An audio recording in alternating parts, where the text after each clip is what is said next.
hi guys, ඉතින් අපි අද ආව පොඩි වීඩියෝ එකක් කරන්නද ඔයගලන්ට පොඩි ඉන්ෆෝමේෂන් වීඩියෝ එකක් කරන්න මොකද්ද මේ රක්ෂණය කියන්නේ මොකද්ද කියලා ඒ හා සම්බන්ධව ඉතින් ගොඩක් විස්තර දන්න අපේ ශාන් සපරමාදු අයියා කොහමද අයියේ? අයිබෝන් කොහමද ජීවිතේද? හොඳින් ඉන්නවා.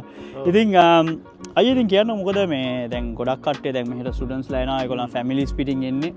ඒ වගේම ඒගොල්ලන් ළමයි ඉන්නවා පොඩි. ඉතින් ඔයා මේ ඉන්ෂුරන්ස් මේකේ ගොඩක් කල් ඉන්නේ හින්දා මට පොඩ්ඩක් කියන්නකෝ මේ ලයිෆ් ඉන්ෂුරන්ස් හෙල්ත් ඉන්ෂුරන්ස් ඒ ගැන පොඩ්ඩක්. ඒක මල්ලි ඇත්තටම ආවේ හොඳ ප්‍රශ්නයක්. විශේෂයෙන්ම ඕගොල්ලෝ මේ කතාව අහගෙන ඉන්නවා නම් ඒ කියන්නේ අපි සාමාන්‍යයෙන් වෙන රටකට එනකොට අපිට දැන් මෙහි පබ්ලික් සිස්ටම් එකට අපි එන්ටයිටල් වෙනවා.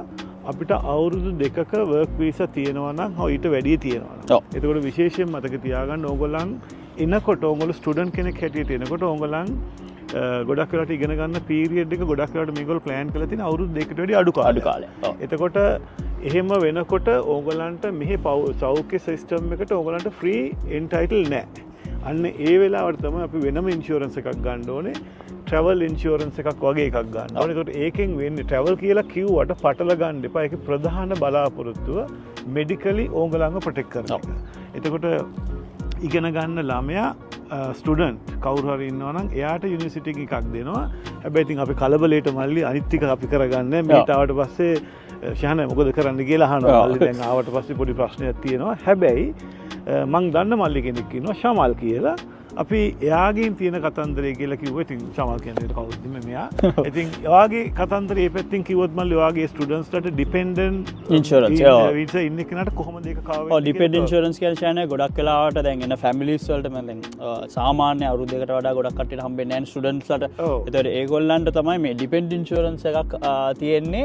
ඒගොල්ලන්ගේ ෆැමිලි එක. දැන් ස්ටුඩන්ට්ස්ලාට ගොඩක් වෙලාවට යුනිවර්සිටි එකම කව වෙනවා. එතකොට ඒගොල්ලන්ගේ අනිත් ඩිපෙන්ඩන්ට්ස් සහ ළමයිට කව වෙන්නේ නැහැ. ඉතින් ඒකට තමයි දැන් GP කෙනෙක් දොස්තර කෙනෙක් හම්බෙන්න ගියාම ඒක ලොකු කොස්ට් එකක්. දැන් වර්ක් වීසා එකක් හරි රෙසිඩන්ස් තියෙන කට්ටියට ඒක එන්රෝල් වෙන්න පුළුවන්. දැන් මේගොල්ලන්ට එන්රෝල් වෙන්න බෑ GP කෙනෙක්ට.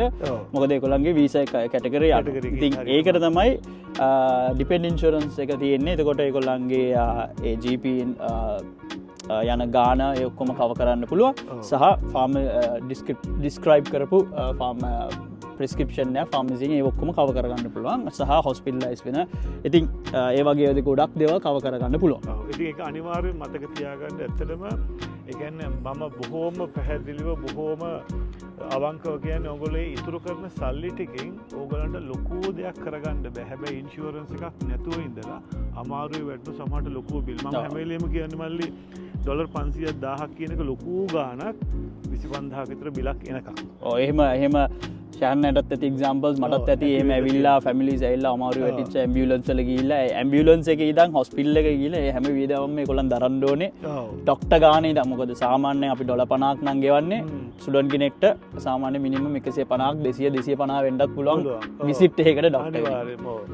ඒක විශේෂයෙන් මතක තියාගන්න. හැබැයි ඊට අමතරව මම මේකක් කියන මේක සාමාන්‍යයෙන් මම කියන අපි ලංකාවේ පරිසරයේ ජීවත් වෙච්ච කට්ටිය ගොඩක් වෙලාවට ඉගෙන ගන්න ආවේ අපි හිතමු මම නංගි කියලා කියන කියන්නේ ෆීමේල් අම්මා නම් එතකොට හස්බන්ඩ්ට ලයිෆ් ඉන්ෂුරන්ස් එකකුයි බරපතල රෝග රක්ෂණයකුයි නිකන් ඩොලර් 10කට වගේ ගන්න පුළුවන්. ඒක මතක තියාගන්න. හැබැයි මම සාමාන්‍යයෙන් හස්බන්ඩ් ඉගෙන ගන්නවා නම් අම්මට ඒක රෙකමන්ඩ් කරන්නේ මට හිතෙන්නේ ඒක අපේ සංස්කෘතිය අපේ කල්චර් එකත් එක්ක සෙට් වෙන්නේ නැහැ කියන ඉතින් අර ඒකත් පොඩ්ඩක් මතක තියාගන්න.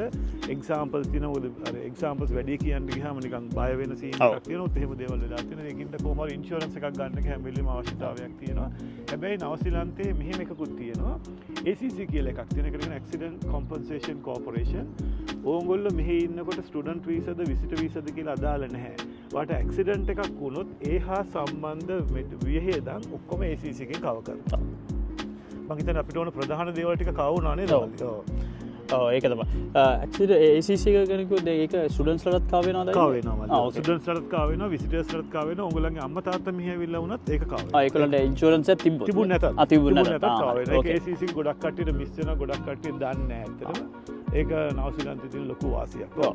ඔව් ඉතින් ඒ ටික තමයි අපි ඇත්තටම කියන්නේ. මොකද මේක අපි චූටි මේ ඉන්ෆෝමේෂන් එකක් වුණාට මේක ඇත්තටම ලොකු කතාවක් තියෙන එකක්. ඉතින් ඔයගොල්ලන්ට මොනවාක life insurance health insurance student ඒකත් එක්කම අමතක වෙන්න කලින් මල් ඉවර කරන්න කලින් ඕගොල්ලෝ පෝස්ට් ස්ටඩි වීසා එක හම්බුනාට පස්සේ එතකොට ඕගොල්ලන්ට අවුරුදු 2කට වැඩි එහෙම අවුරුදු 3ක වීසා එකක් හම්බ වෙනවා. එතකොට කෝල් කරොත් එතකොට ගණන් අඩුවට සෞඛ්‍ය රක්ෂණය ගණන් අඩුවට ලයිෆ් ඉන්ෂුරන්ස් එකක් ට්‍රෝමා කවර් එකක් එහෙම නැත්නම් ඉන්කම් ප්‍රොටෙක්ෂන් එකක් ගන්න එක අපිට පුළුවන්. විශේෂයෙන්ම වර්ක් වීසා ඉන්න කට්ටිය මතක තියාගන්න ටෝටල් ඇන්ඩ් පර්මනන්ට් ඩිසබිලිටි කවර් එකක් තියාගන්න. ඕගොල්ලෝ කරන රස්සාව ඕගොල්ලන්ට ආයි කරන්න බැරුව ගියොත් ඕගොල්ලන්ට ලංකාවට යන්න වුණොත් සල්ලි අරන් යන්න වෙන්නේ TPD කවර් එකෙන් විතරයි. ඒක පොඩ්ඩක් මතක තියාගන්න. ඒක අමතක වෙන්න කලින් කිව්වේ. ඔව්. ඉතින් මොනවා හරි ඒ සම්බන්ධව දැන් ඒ ලයිෆ් ඉන්ෂුරන්ස් හෙල්ත් ඉන්ෂුරන්ස් ගැන දැනගන්න ඕන නම් ආවිල්ලා ෂෙහන්නට කෝල් එකක් දෙන්න. ඉතින් ස්ටුඩන්ට් ආවිල්ලා ඒ මුල් කාලේ ඔයගොල්ලන්ට ඩිපෙන්ඩ් ඉන්ෂුරන්ස් එකක් ස්ටුඩන්ට් ඉන්ෂුරන්ස් එකක් මේව කරගන්න ඕන නම් ආන්ස් ඉන්ටර්නැෂනල් කන්ටැක්ට් කරන්න. ඒකට මම ඉන්නවා.